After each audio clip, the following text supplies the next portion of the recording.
Who wants to start us off? Coach, are you to the point now where y'all just assume that you're going to go out and play great defense? I think Devin's done a really good job on making adjustments to the core of what we do defensively.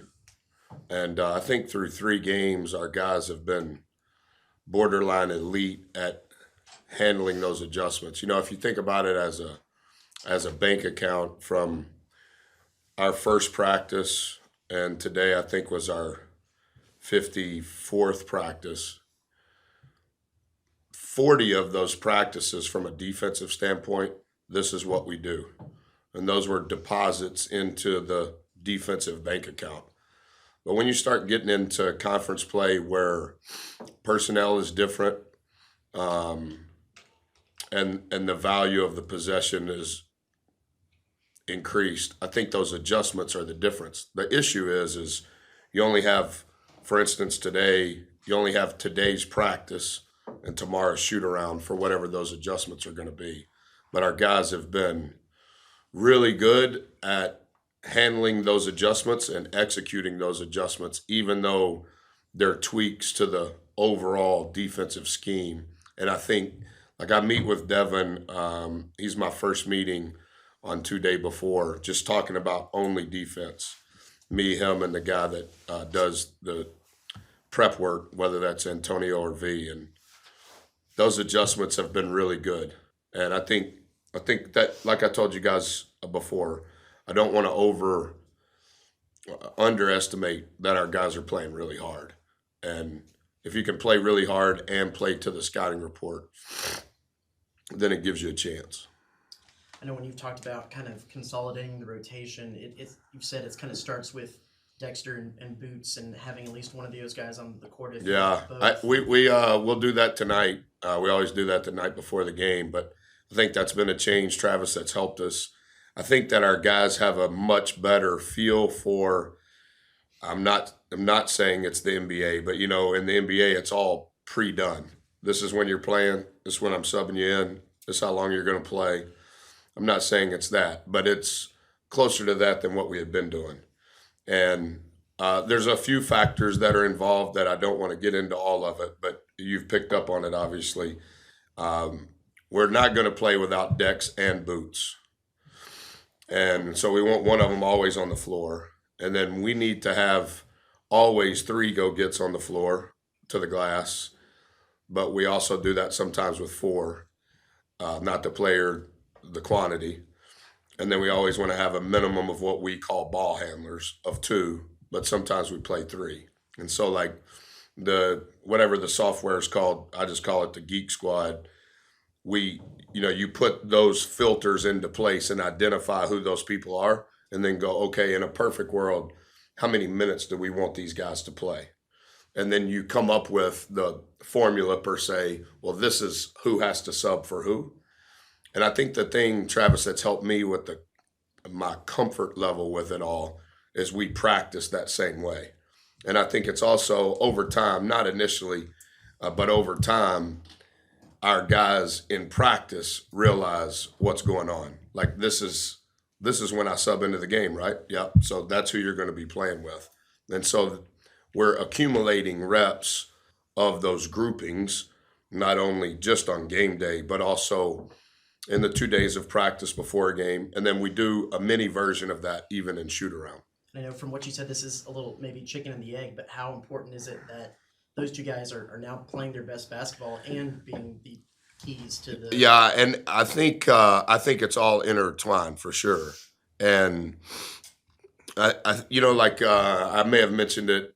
Obviously, I've studied it since I saw you last time, but Dex had 12 rebounds, only 1 offensive, but the 1 offensive was a free throw blockout, which is a huge winning play within our program. The 11 defensive rebounds, 7 of them came off their 24 missed threes. So as a perimeter guy, Dex is arguably always guarding their best perimeter player. So he's on the perimeter, and then 7 times on a long shot, he's getting that long rebound, which is otherworldly to be able to say just that stat. But I think on the offensive end, relative to the groupings, the pressure that Dex and Boots applies on the offensive glass, even when they don't get it, there's a byproduct of because of the pressure that they're applying, it allows Henry and Jew to be even better. Like if you look at just Jew's numbers on the glass, Jew has improved at a rate higher than any other player numerically, but it's also because of the groupings of how Dex and Boots specifically are putting pressure. So I think it's all intertwined. Looking at South Carolina, obviously coming off probably their best game of the season, went over Kentucky. Anything you've seen them where it feels like maybe they figured some stuff out in that game that could carry over into this game against y'all? Well, you could argue that it's their biggest win since going to the Final Four. For sure, one of their bigger wins in regular season in a long time. They played in overtime against Vanderbilt the night that we played Florida. I was able to watch the very end of that while we were having dinner in Gainesville. I did not watch the Tennessee game until I started preparing for our game. But the first game that I watched was Kentucky. And I'm pretty sure they made 11 threes, which is hard to overcome. And then they had 15 offensive rebounds. They're the 22nd best offensive rebounding percentage team in the country. They send their threes, fours, and fives every time. And when one of their threes, fours, or fives shoot it, they send their point guard to the offensive glass. And so both things, I think, were involved. They were tremendous in their ball screen reads against Kentucky. They were elite at shooting the ball from the perimeter. And then when they missed them, their offensive rebound percentage on the road was as good as you could ever hope for. And so I feel as though, obviously, it's a road game and that presents challenges, but we're playing against a team who probably has a higher level of confidence than they've had since Coach got there. Are you seeing a higher level of confidence for your guys after like the conference start and versus the non-conference start, especially with so many transfers coming in? Yeah, I think that's a part of all of this, and that's an adjustment that I'm going to have to do a better job of you have half your team is new, and you're trying to figure them out. Yet, because of the net, you need to play a better non-conference schedule and all the things that all of us know. I feel more comfortable. I think the consistency of our preparation has been much better. I think we've made some changes since Christmas that are coming into play more and more often. And I do think that, forget what I think, it matters what our guys know and what our guys do. I think they're holding one another more accountable. And I think the more that the program or team is led by the players, the better. And I think that's you're finding and seeing, not that you guys see it, but more leadership from within, from people wearing uniforms instead of those wearing suits and ties. And I think that that's always very valuable.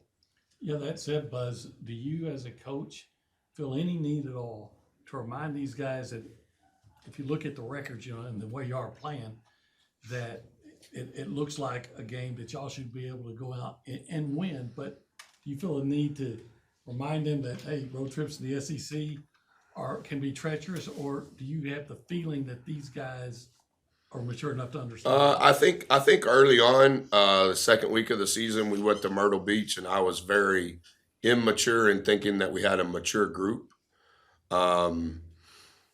So I think it's probably a combination of the two. I think they're aware, but I think I've tried to be more mature in making sure we call that assumption. We refer to assuming things as a person, and his name is Jacob. So anytime there's an assumption, we say you can't be Jacob. And so in not just a road game, not just South Carolina, just stereotypically speaking, there's multiple people within the program saying we can't be Jacob on certain issues. And 8-5 non-conference, the first week and a half of SEC play off to a good start. There are several guys that have been in the locker room before that have even started better. And there's nobody in the locker room, including me, that's ever beat South Carolina, regardless of where we played. So there's a lot at stake for sure. Anybody with a question? Do think you just can't wait? What if you have a Jacob on the team? Jacob normally sits next to Baby in the stands because Baby is familiar with Jacob. But what if you have a Jacob on the team? Yeah. Oh, we don't recruit people whose names are. Sorry for my assumption. I was Jacob. Good question.